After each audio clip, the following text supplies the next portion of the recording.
since breathing is so important, we're going to actually talk about it a little bit.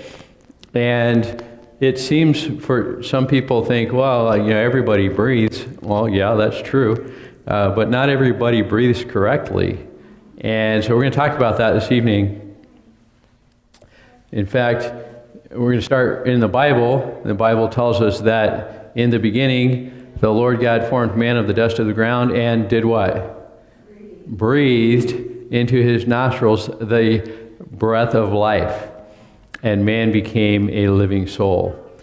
And so I find it interesting that as Seventh-day Adventist Christians, that we have a message about health and healthy living and living according to God's plan. And yet I've run into so many Adventists who are afraid to talk about breathing because they feel like that's something that the Hindus do. And if you breathe, then maybe you're doing yoga or some sort of weird Eastern meditation. And I just want to say that God invented breathing, and he gave it to us as a gift. And so even Christians can breathe, okay? And so tonight we're going to be talking about that. And yes, of course, there are other religions that have a different view on things, but that doesn't mean that breathing belongs to them. No, breathing belongs to God, and he gave it to us as a gift. So we're going to talk about the breath of life this evening. I'm going to share with you a few quotes from Ellen White. Some of you may be familiar with her and her writings, and she had a few things to say about this. Encourage them, she was referring to patients in the sanitarium, to breathe the fresh air. Teach them to breathe deeply. Notice she specifically says that we should teach the patients how to breathe and breathe deeply. And in breathing and speaking, to exercise the abdominal muscles. Did you bring your abdominal muscles with you this evening? Yes, you did. Okay, very good. We're going to be using them. Here's another one. Students should be taught, what does it say? How to breathe. And furthermore, it says that teachers need to educate themselves in this direction. So I hope any teachers listening to this understand that it's important for you to know how to breathe properly and to teach your students the correct method for breathing. And then the last quote here, physicians should teach the patient how to breathe deeply, and in many cases, this will be found to be a means of healing. And I found this to be true in my practice as I work with patients that are dealing with all sorts of different things, facing different problems. When we talk about breathing and help them learn how to breathe properly, it actually improves almost everything else. And like I said, everybody breathes, but not everyone breathes well. And so we want to learn to breathe well. Just a quick review of the anatomy, in case you have forgotten or never learned. The lungs are in your chest cavity.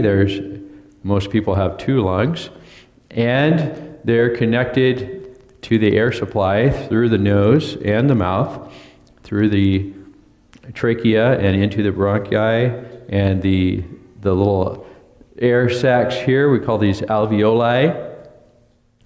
And the blood flows from the heart. So this is a place where the arteries, the blood flowing from the heart, are lacking in oxygen, but they have extra carbon dioxide. And so as that blood flows into the lungs, it goes around the alveoli, where there's a very, very thin layer of tissue and fluid between the capillaries and the air, so gas can diffuse across there, and carbon dioxide can diffuse out of the blood and into the air, and oxygen can diffuse from the air in our lungs into the blood, and then circulate back to the heart, and then get pumped out to the rest of our body.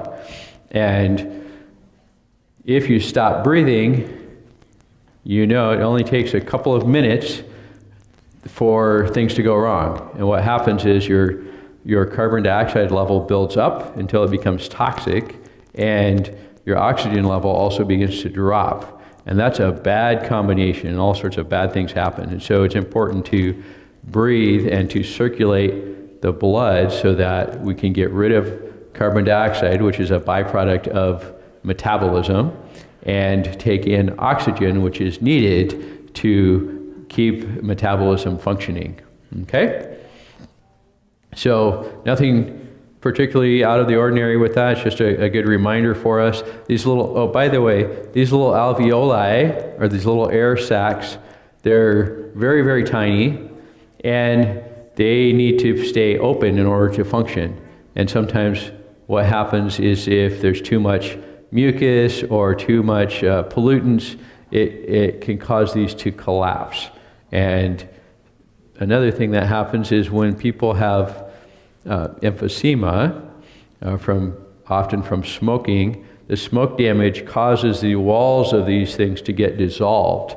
And so there's much less surface area for exchanging the gas, and it becomes like big air pockets instead of microscopic air pockets, and it's very inefficient. And so that's why people with emphysema have a hard time getting enough air sometimes. All right.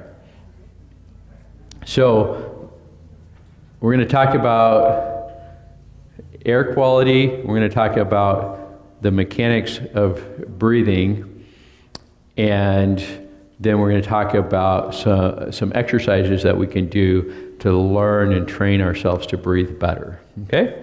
So air quality, fresh air is crucial to health, and it's a problem for modern people because we live in a world where we have buildings and industry and all sorts of pollutants.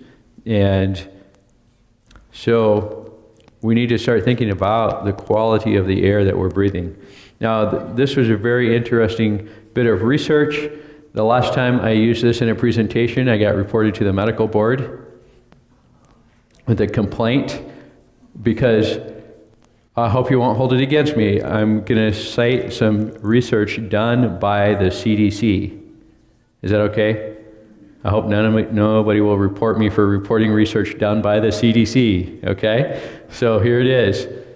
And there'll be a reference here if you want to go read the study yourself. The CDC did a study of schools in Georgia, and this was during you remember there was that little virus that was going around for a while, that it was kind of a big deal.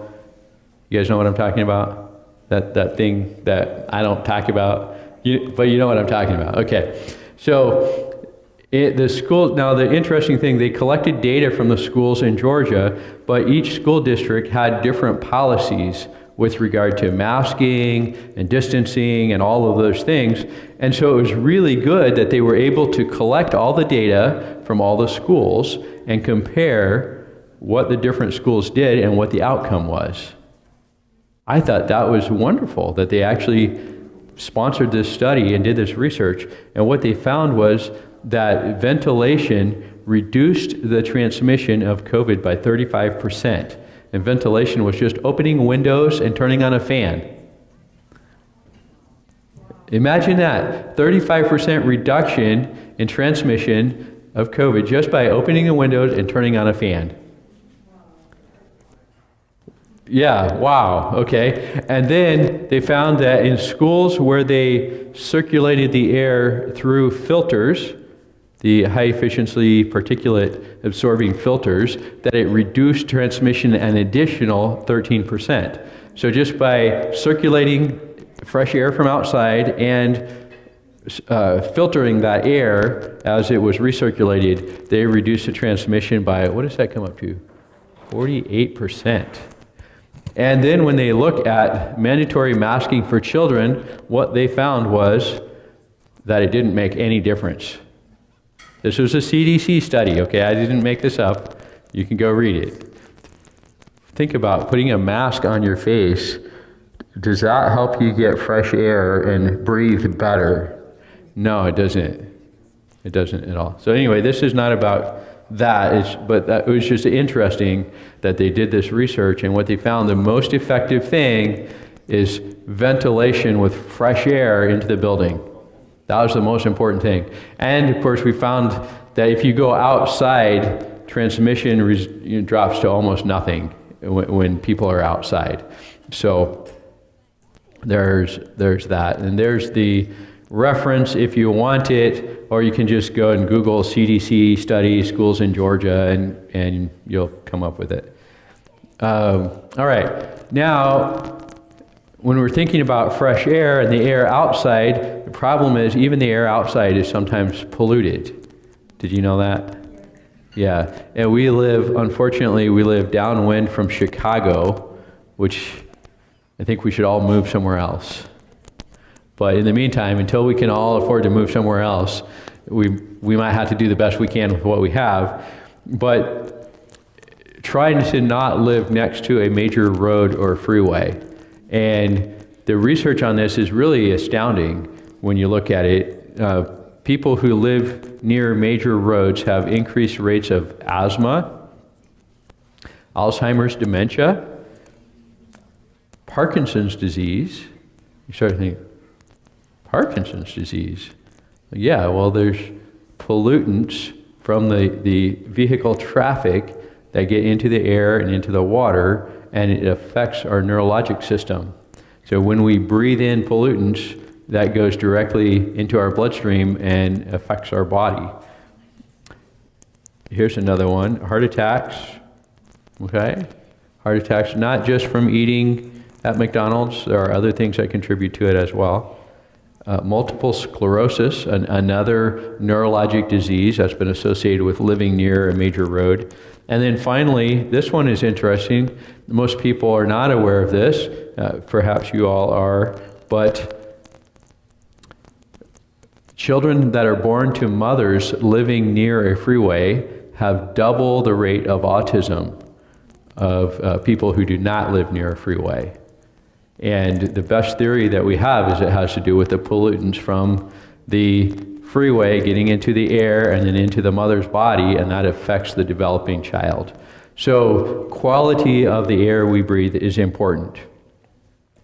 And I'm going to make a few suggestions for you on how you can improve the air quality. Again, the best thing is like move someplace where the air is clean, but if that's not an option, then do the best you can by having adequate ventilation in your home.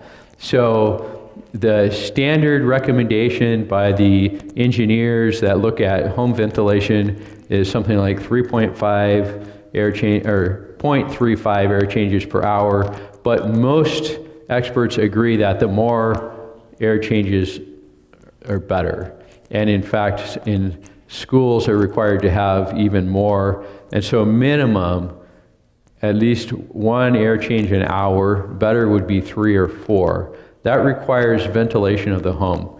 So now that it's interesting, we developed such good building techniques now, you can build a home that is not like the home that I first lived in when I first moved to Berrien Springs.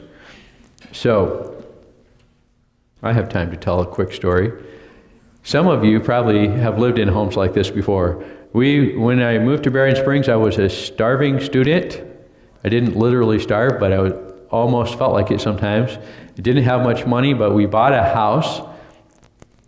And the house was unique in that you didn't need the weatherman to tell you. You didn't have to get on your phone to see what the weather was like outside, because you could tell which way the wind was blowing because it would blow through the house. You could literally feel the wind blowing through the house. It was an old farmhouse built sometime before 1900, and there was no insulation, and there were so many cracks in the walls. But we didn't have to worry about ventilation. The ventilation happened. Okay, we had to keep ourselves from freezing to death, but we had fresh air pretty much all the time. Now, modern construction techniques are all about sealing the envelope, and they seal all the cracks, they caulk everything, and they use extra layers, and you can literally get a house so airtight that there's no fresh air going in or out. And so now code requires mechanical ventilation to change the air in the house. Interesting. They require that you have to build an airtight house, and then they require that you have to put in a mechanical ventilator to change the air. It's like, I don't know how I feel about all that, but it is important that we have fresh air. And so making sure that you have adequate ventilation, whether that means opening a window, or if you have a energy recovery ventilating system, or some sort of other air duct system that pulls in fresh air from the outside, you need to make sure that you're getting that in your house. And consider filters. The best quality filter that you can afford to put on whatever ventilation system that you have to filter out pollutants and particulates and junk that's in the air. Okay? Now, I just got ahead of myself a little bit. We want to minimize pollutants. So we think about what pollution is there in our house. Well, if you ever look around, have you ever been in a brand new house? Or a brand new car? What do you smell? You smell chemicals. Houses now are made with all sorts of adhesives and the paints and the solvents and the plastic that goes in there, and it's just this soup of really unhealthy stuff, formaldehydes, and so now you can buy low formaldehyde wafer board to build your house, and well, most people don't do that because it costs more money. And so then there's not just the chemicals built into the house, but there's the other things that we bring in. So people want to clean their house, and so they buy cleaners, and the cleaners have solvents and artificial chemicals and additives. And anyway, so we want to start thinking about how we can minimize bringing artificial chemicals and pollutants into our home. We want to make sure, we think about plastic. Like this carpet right here is made out of plastic. If you have carpet in your home, it's probably plastic. So think about that. You have these little tiny fibers of plastic that you walk on, and you beat it with a vacuum. Has anybody ever vacuumed when the sun is shining through the window and you see that little dust going up? All that, and what do you suppose happens when you breathe? What happens to that plastic? Some of it goes into your body. Did you know now that they've discovered that most people in the world have plastic in their bloodstream? And that plastic actually interferes with the endocrine system in our body.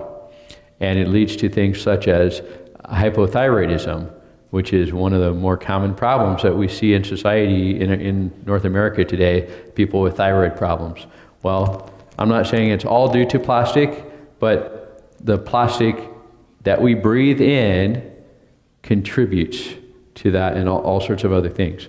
And then another thing here in Michigan that is super popular is moldy basements. We even have a thing, it's called a Michigan basement.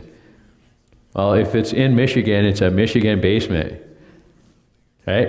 And even, this is a thing, I recently moved here looking for a home to live in, and that was one of my first criteria is it can't be next to a major road. If it's next to a major road, I'm not even going to look at it, okay? And then if it's not next to a major road and it meets our other criteria, you go and you open the door and you take a big breath. And if you smell mold, no, I'm just going to leave.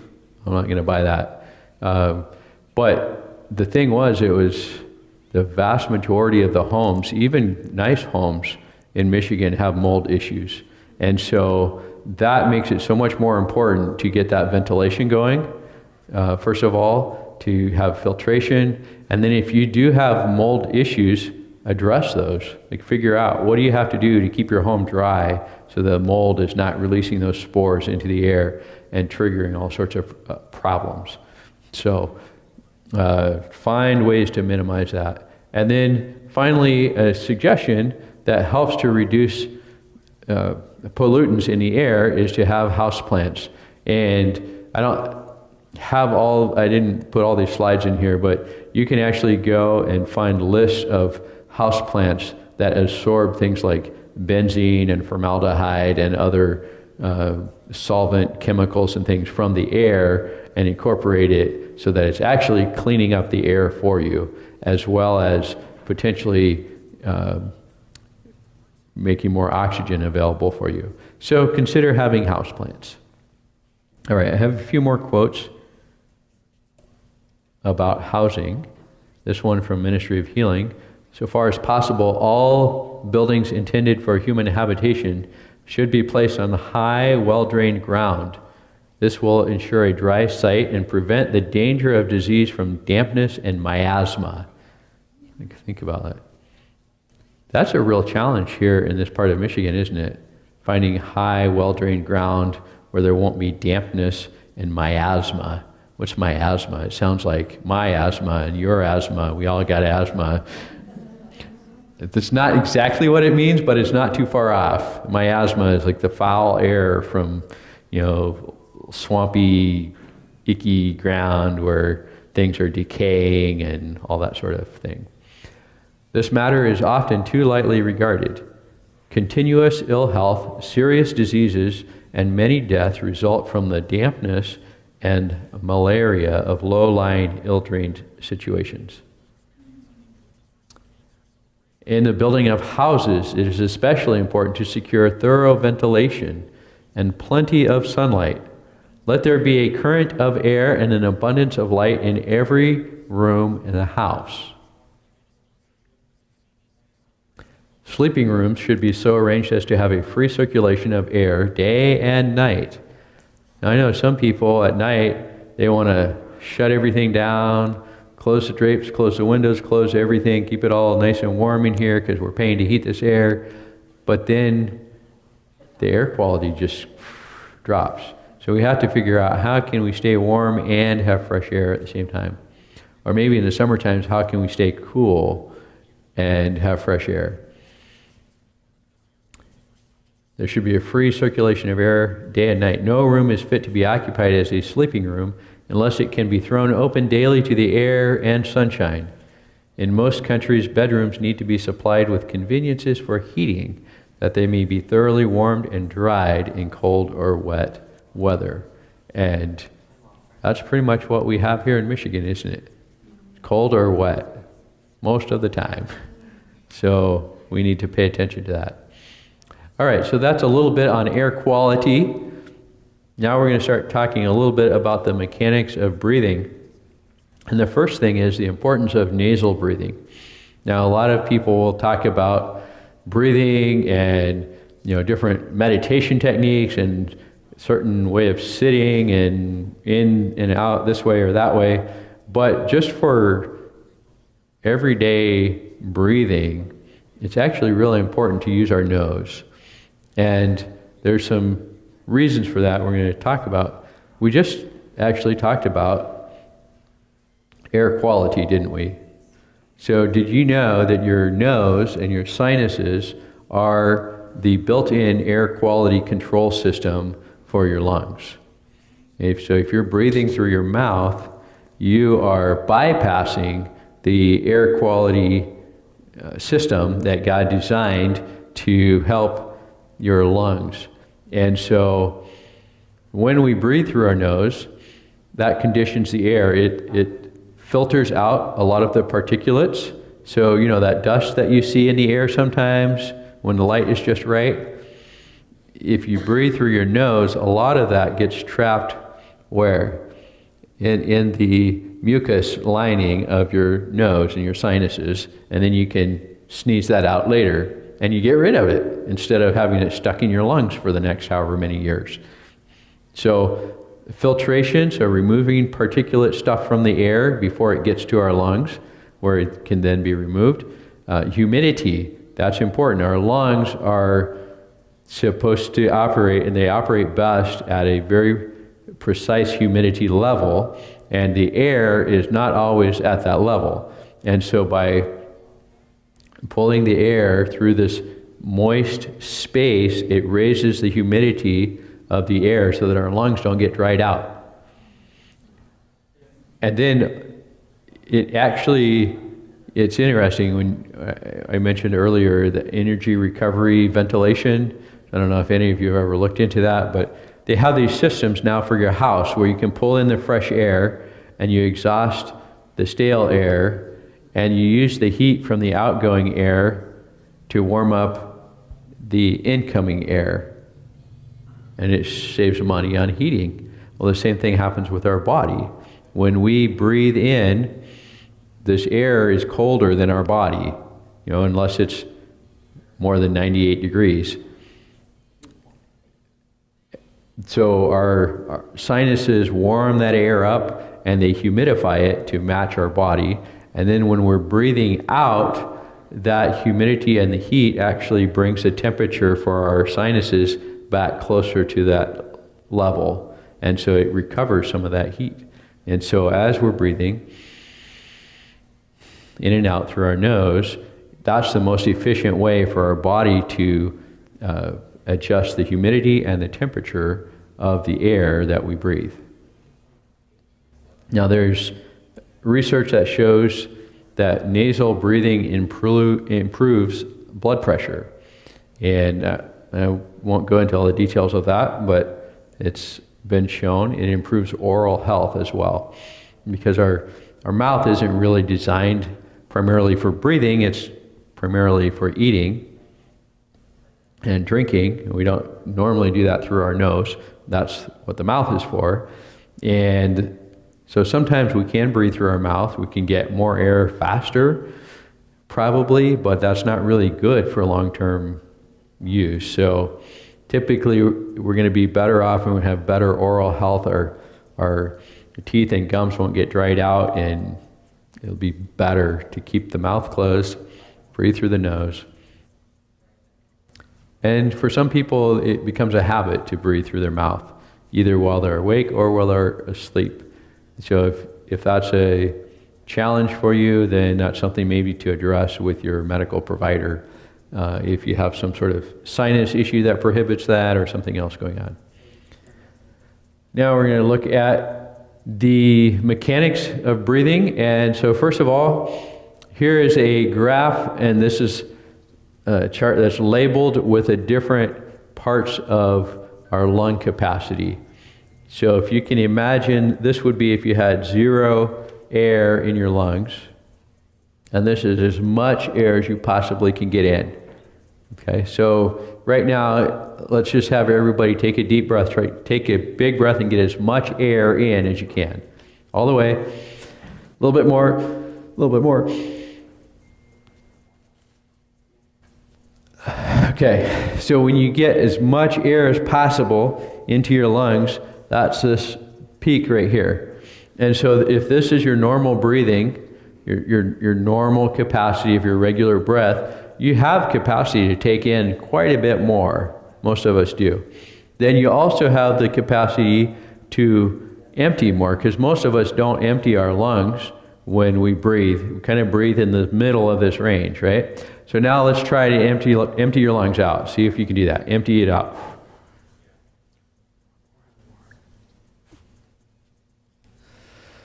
Okay. Did anybody get their lungs empty?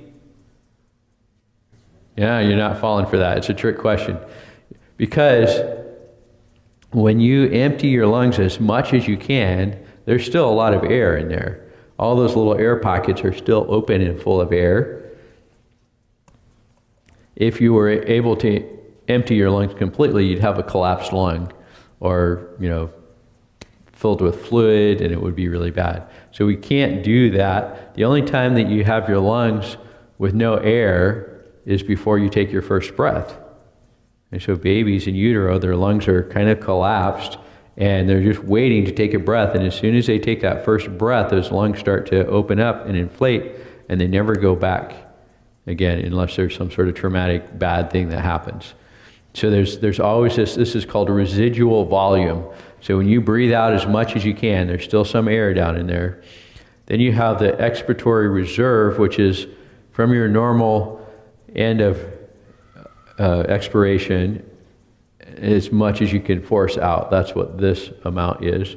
And then here we already mentioned the inspiratory reserve capacity, or the total vital capacity is how much you can take in and how much you can put out, and the difference between there. Okay? Everybody clear on that? Any questions? Okay, I think we're good to go. Now, there's several things that affect this capacity, And part of it has to do with your lungs themselves and how elastic or stretchy they are. And things like smoking tend to make that worse. And things like actually deep breathing makes it better. But before we even get to the actual breathing part, we're going to talk about posture. Because our posture actually affects our breathing. Have you noticed that before? You know, if you slouch, let's do this as an experiment, okay? I want to have everybody slouch and then try to take a deep breath while you're still slouching. How does that work out? Doesn't work very well. You can't actually physically fill your lungs all the way while you're slouching. And in fact, if you want to find out what's an ideal posture, one way to start to get close to that is to fill your lungs as much as you can. So we just did that a minute ago, but do it again now and pay attention to your posture. So start slouching, but then fill your lungs all the way up and see what happens to your posture.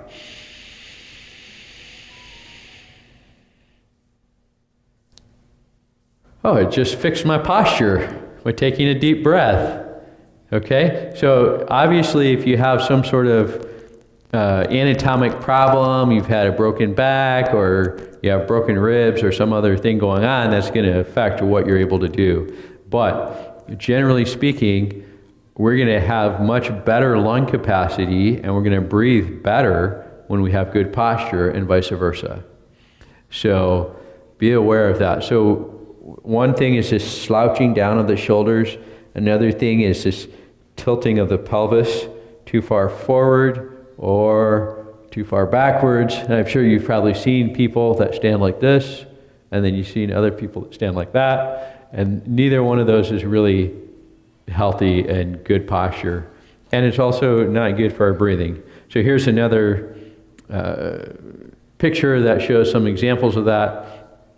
This is what we want. You know, shoulders not like all the way back or hunched forward, but just kind of nice and straight. The back is supposed to have a little curvature here, but not exaggerated like you see on those other there. And when you try all of those different positions, you find out that all of them negatively impact your ability to take a deep breath. And so there are other mechanical problems with poor posture, but for our purposes tonight, as we're talking about breathing, poor posture inhibits proper breathing, which is one of the foundational things for life and health. And so we're going to have to practice good posture. Now here is a diagram that shows the diaphragm function in breathing.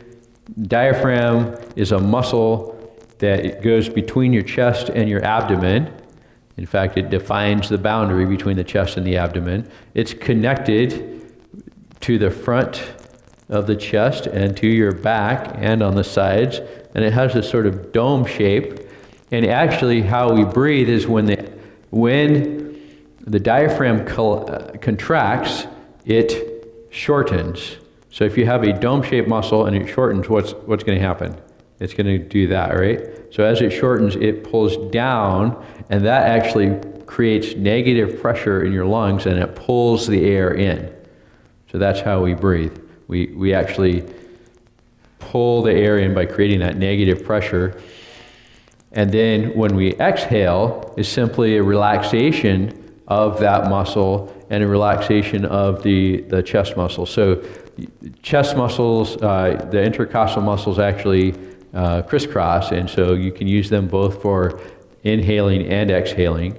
And then the abdominal muscles have a role to play as well by supporting the breathing and supporting the abdominal contents and keeping the core healthy and in good alignment so that you can have good posture to create space for that air to go in.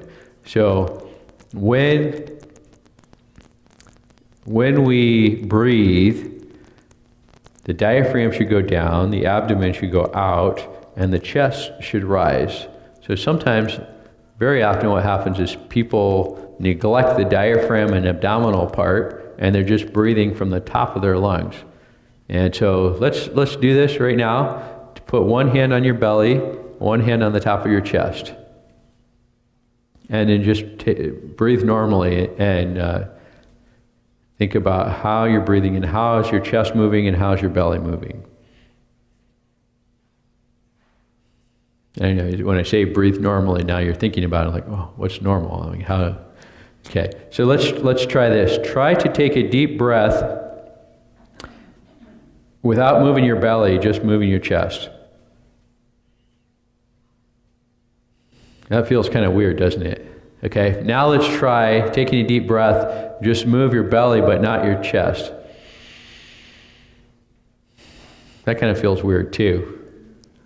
Are you feeling it? You feel so what we want to do now is take a deep breath. We want to feel both our chest expand and our abdomen should go kind of down and out to make room for those lungs to expand. So here we go. We're going to breathe in.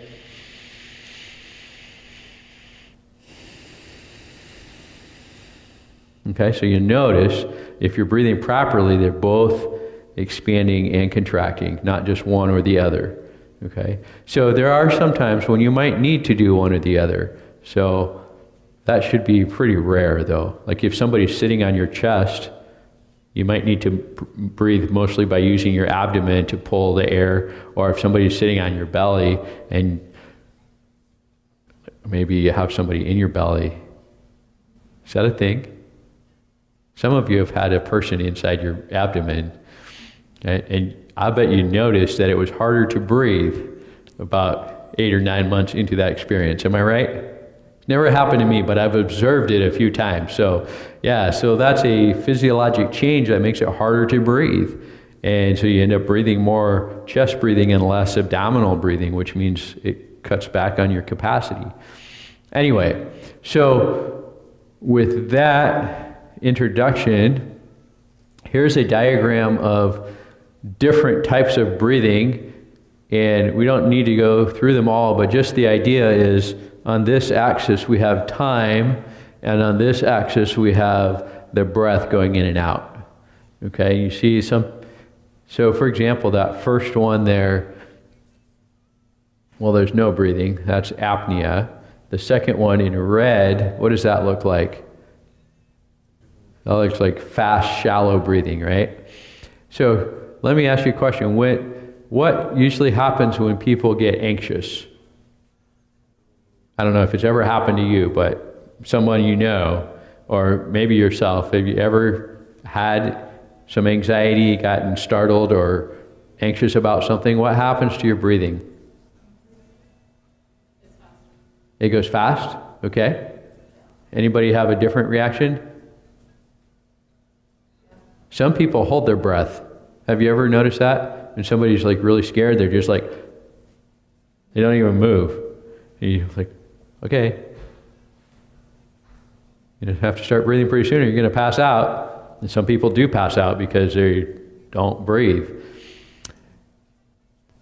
And so that's my segue into, we're going to do some breathing exercises. And some of these are things that are due to other metabolic conditions and different medical problems, and some of them are more normal and some are just bad habits that people get into with their breathing. So we don't worry about that too much. But here's the way that I kind of draw out this diagram with panic breathing. People breathe in and out really fast. So, this is the inhale and the exhale, but there's not much time in between there, right? And sometimes people do that as a result of exercise. So if you run up a flight of stairs really quick, you might be breathing kind of like that. Sometimes people do that because they're having a panic attack or an anxiety episode, and it's a actually surprisingly common thing that people breathe like this. And in fact, even people that don't feel like they're having a panic attack or anxiety often are breathing rapidly and shallowly, just because it kind of becomes a habit. So I'm going to share with you a sequence, and this is something that can be used for people that are in a situation where they notice that they're breathing like this. Maybe they're having anxiety and they're wanting to reduce the anxiety and breathe better. So here's the thing with our mental, emotional state is actually connected to our breathing. There's a lot of research on this that, when people are sad, it affects the way they breathe. When people are anxious, it affects the way they breathe. It's a natural sort of reflex thing. When someone is really anxious and you tell them to calm down, how often does that work really well? Almost never. I won't say never, but almost never. When somebody's like really anxious, you say, hey, calm down. Most of the time they're like, I can't. It's this and that. You don't understand. It's like, does it work on yourself? If you're really anxious about something and you just tell yourself to be calm, maybe slightly more often, but still doesn't work most of the time. But here's the thing, we can actually begin to change the neurochemical state of our brain by changing our breathing. And it's a lot easier to tell yourself to take a deep breath and be able to, you can force yourself to take a deep breath, almost always, even if you can't force yourself to be calm. And when you force yourself to take a deep breath, that's one little step toward actually becoming calmer, because there's this connection between our mind and our body. And we can't separate it, and we all know that, but sometimes we don't understand how to use that for our advantage. So this is just one way. So what I recommend is, if you're in a situation, and you might practice this just to practice it, just for fun, even if you don't have problems with anxiety, to move from this sort of panic breathing to a breath hold when you inhale. Okay, so we could call this triangle breathing. I don't know why we would call it that, but just, the idea is you're still going to breathe in, but then you're going to hold that breath just for a short amount of time before you exhale, and then you're immediately going to breathe in again. And the reason for putting that there is because when you're in that kind of a state, you don't want to hold your lungs empty, because it feels like you're dying if your lungs are empty, right? So you want to make that little pause when your lungs are full. So that looks something like this.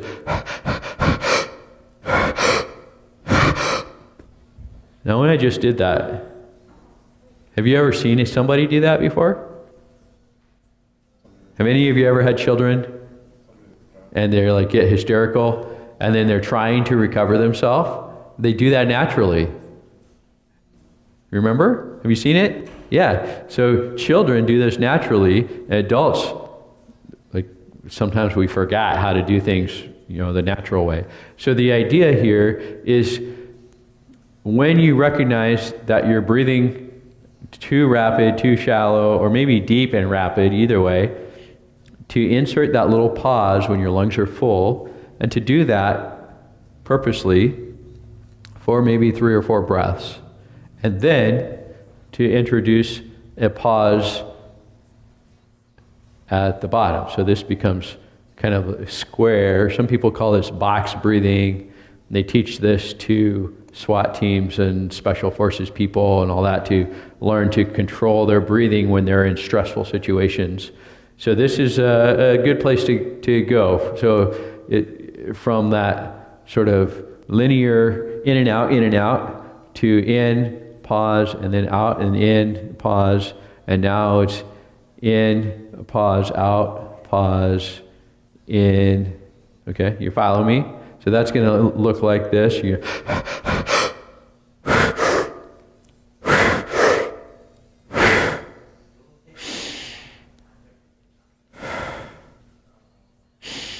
Okay? So you just see there, in a matter of a few seconds, I'm going from that panic breathing to sort of pause with the lungs full, then pause with the lungs empty, and it looks very different. And it feels very different. Okay? Why don't we all try it together? Okay, so we're going to try 3 or 4 breaths really fast, and then 3 or 4 breaths where we hold and pause, and then exhale and inhale right away, and then 3 or 4 breaths of this sort of square breathing. Okay, are we ready? Don't worry, I'm the only one that's on the camera, so they won't see you guys. Okay, here we go.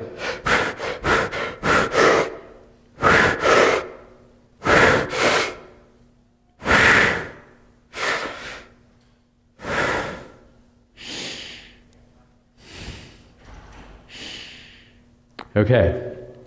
Now, something you may have noticed that I did there also is I went from mouth breathing to nasal breathing by the time I got to this stage.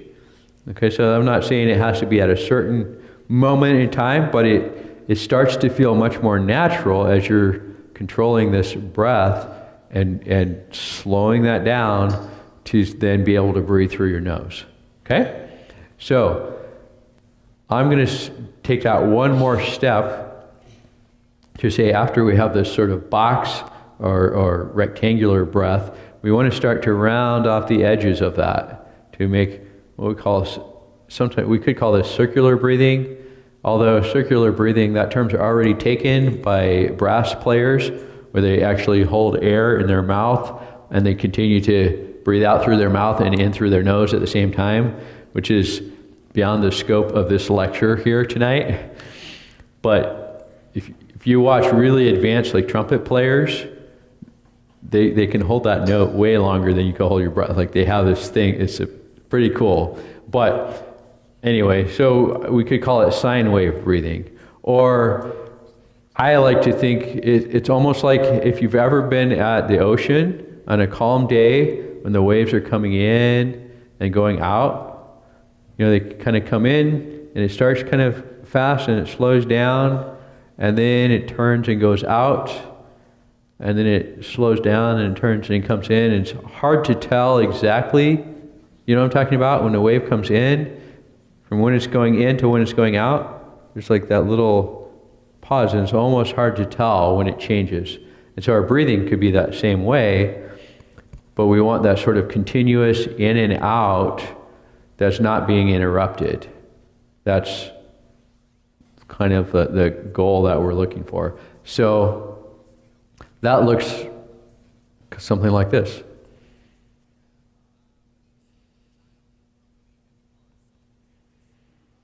Not much to see here, right? So calm and quiet. But we can do that. We can go through this progression from one to the next, to the next, to the next in a matter of probably, 30.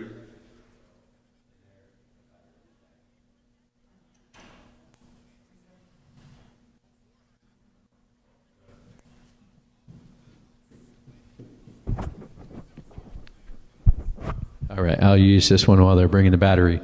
So you see how in a matter of less than a minute, if you have some practice with that, you can control your breathing and bring it from that sort of chaotic anxiety type breathing to a controlled and calm breathing, and that actually reflects itself into your mind as well and allows you to calm down. Now, I want to add one more piece to this, and that is, remember those quotes that we had in the beginning about the physician should teach the patients to breathe deeply. And so that's what we're going to practice right now, is this sort of breathing, but with a deep breath, okay? And so this is actually what I recommend that people should do on a regular basis to practice breathing correctly. And it's very easy to get stuck in a routine of not breathing correctly. And so I recommend for people to practice breathing correctly once or twice a day for at least several months till you get in the routine of it. And what happens is when you practice breathing correctly, then you're going to find yourself hunched over at your desk at work, and all of a sudden you're going to realize, like, I'm not breathing right. I'm going to take a deep breath, I'm going to fix my posture, and then you'll breathe better. or maybe you're, slouching on the couch after work, or you're going for a walk, but you're depressed about something and your head's down, whatever it may be. By practicing the correct form, then your body starts to get used to that, and then you'll catch yourself throughout the day, and you can actually change your breathing habit. So what I suggest is thinking about 10 seconds per breath, approximately. It's helpful to have a timepiece the first few times you practice it to kind of get the rhythm of it, but you don't have to go exactly by the watch. There's no magic time. It's just slow, deep breathing. And the idea is here we want to breathe all the way in and then all the way out. Nice and slow, so about 10 seconds per breath or about 6 breaths per minute. And most people find the first few times they do that, they get a little lightheaded. So we want to be careful with that, and don't push too hard through that, but just start with maybe a minute at a time or something like that. And then over time, as you practice and your body starts to get used to having more oxygen and less carbon dioxide, and your brain starts to function better, and everything else functions better too. So let's try it just for maybe 3 or 4 breaths here. So you're going to want to go ahead and fix your posture. And you might want to put your hand on your chest and your belly, and we're just going to breathe in and out, all the way out and in.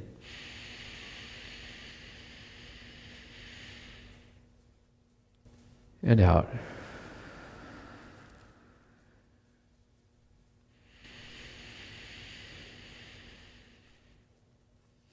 There you go. All right, so it's not complicated, very simple, but you probably already noticed just with that 30 seconds of breathing that your body feels a little bit different.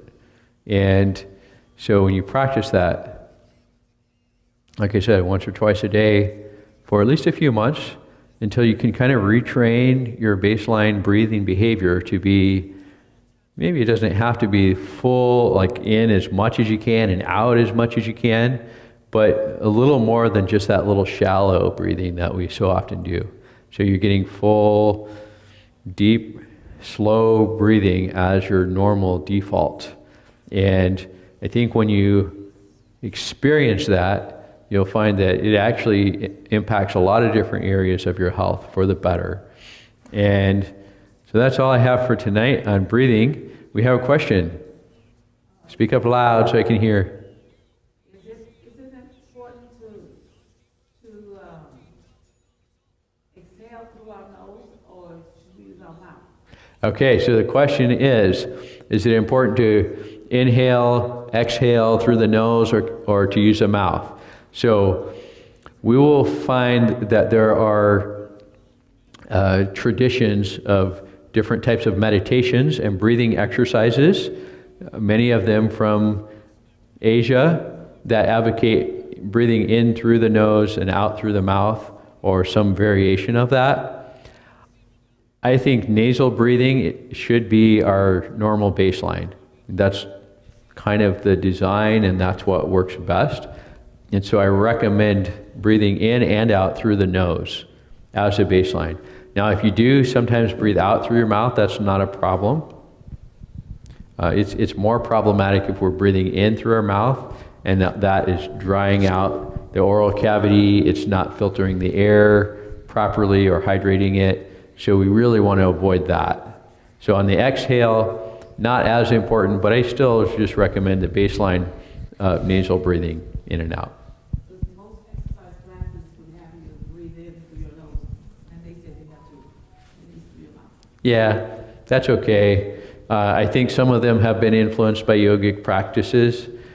That doesn't mean you're demon possessed if you breathe out through your mouth, okay?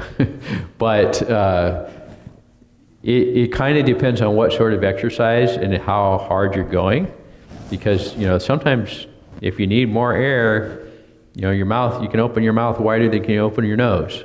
So sometimes you're going to breathe through your mouth. But unless you're doing some high-intensity exercise, your general baseline should be nasal breathing, and that's going to be in and out as well.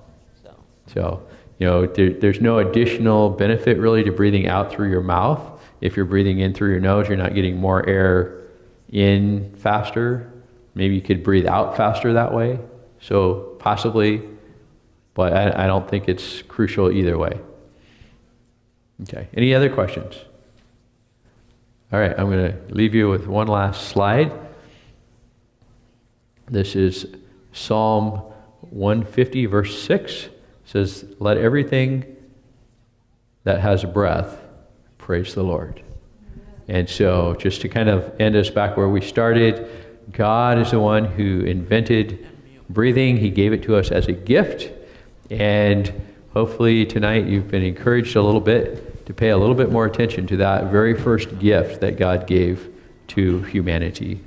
And so now as we wrap up, we're going to have a prayer. Just before I pray, though, I will point out that we do have an opportunity. If you would like to financially support this particular program, you can make a donation. We haven't charged for the food or for anything that we do here with this dinner with the doctor, but it does cost money, and the church is paying for that. So if you'd like to help out, you can make a donation on your way out. And then also, if you want to be informed about future events and get on our email list, please sign up on the sheet on the table right there.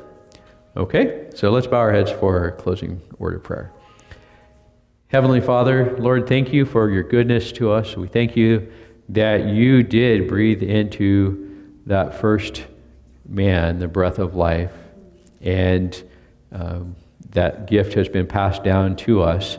So thank you, Lord, that we have breath. I pray that you would help us to use that gift to the greatest advantage. And Lord, tonight as we leave this place, go with us.